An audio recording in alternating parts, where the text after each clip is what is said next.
সরকারি নার্সিং কোর্সে সুযোগ পাইয়ে দেওয়ার নামে 2 লক্ষ টাকা সাইবার প্রতারণার শিকার হলেন এক কলেজ ছাত্রী। ঘটনাটি মানিকচকের লালপাথরের। মানিকচক কলেজের প্রথম বর্ষের ছাত্রী বিউটি সরকার গত বছর জিএনএম এবং এএনএম কোর্সে ভর্তির জন্য পরীক্ষা দেয়, তবে সেই সময় সে উত্তীর্ণ হতে পারেনি। গত বছর ডিসেম্বর মাসে গোপাল ঘোষ নামে পরিচয় দিয়ে তাঁর কাছে একটি অচেনা নাম্বার থেকে কল আসে। ওই ব্যক্তি বিউটিকে জানায় নার্সিং কোর্সে ভর্তি হতে গেলে তাকে প্রথমে 2500 টাকা অনলাইনে দিয়ে নাম নথিভুক্ত করতে হবে। প্রথমে বিউটি রাজি না হলেও পরে সুযোগ পাওয়ার আশায় সে টাকা দিয়ে দেয়। আসলে তখনই সে প্রতারণার চক্রের কবলে পড়ে।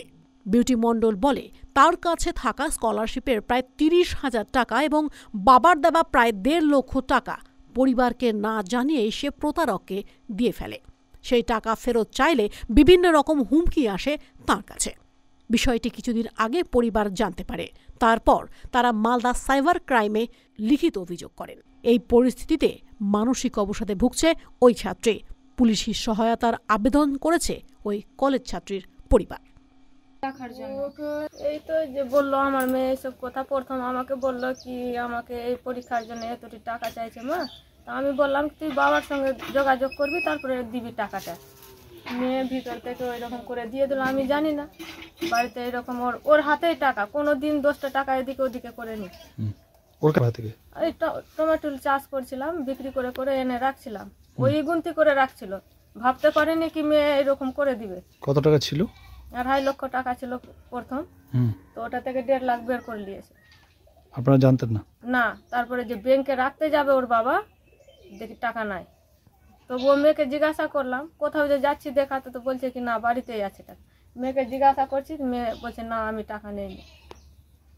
ওটা হয়ে গেল মোটামুটি 22-23 দিন থেকে বেশি হয়ে গেল। তারপরে দেখছি ওর বাবা নিজের হাত দিয়ে টাকা রাখলো, ওটাও 35,000 টাকা থেকে 22,000 টাকা টেনে নিল। 9,000 টাকা গুনতি করে রাখলি, 1,000 টাকা নিয়ে গেল। 3 ঘন্টা তো ওটাও টাকা বের করে নিল। তারপরে জানতে পারলাম কোনো কিছু না, কিচ্ছু জানায়নি। কিভাবে জানতে পারলেন এই ঘটনা? এটা যে ওই যে আবার ওর টাকা যখন ওর কাছে নাই, আমার বাড়িতেও নাই টাকা, একটা যে খাবো তো টাকা নাই। তারপরে মেয়ে আবার অন্যজনকে বলছে কি টাকা এতটি দিতে হবে। তো ওই ওকে বলছে কি টাকা যদি এটা না দেয় তো আমি মরে যাব। কে বলছে? মেয়েটা বলছে কি টাকা যদি না দেয় আজকে তো আমি মরে যাব। ওখান থেকে চাপ দিচ্ছে খুব, যে টাকা নিচ্ছে। তারপরে ওই কি করলো, ওকে বাঁচাবার জন্য কিছুটা যতটি চেয়েছিল অতটি দিল না, অল্প দিয়ে ওকে পাঠালো টাকাটা, এই নম্বর দিল। তারপরে ওই যে আমার ভাতিজা থাকে শিলিগুড়ি, তো ওরই কাছে আবার ওই ছেলেটা যে পাঠালো ওই আবার ওকে বললো বিউটির অবস্থা ভালো নাই, বিউটি অন্য জনকে টাকা দিচ্ছে, ওর অবস্থা ভালো নাই, দেখ তুই বাড়িতে যে একটু জানা। ওই আমার বৌদিকে বললো আমার ভাতিজাটাকে বাড়িতে জানাবি না, 3টা দিন কোনো রকম করে বিউটিকে চোখে চোখে রাখ, আমি 3 তারিখে বাড়ি যাচ্ছি, আমি বুঝাবো। মালদা টুডে।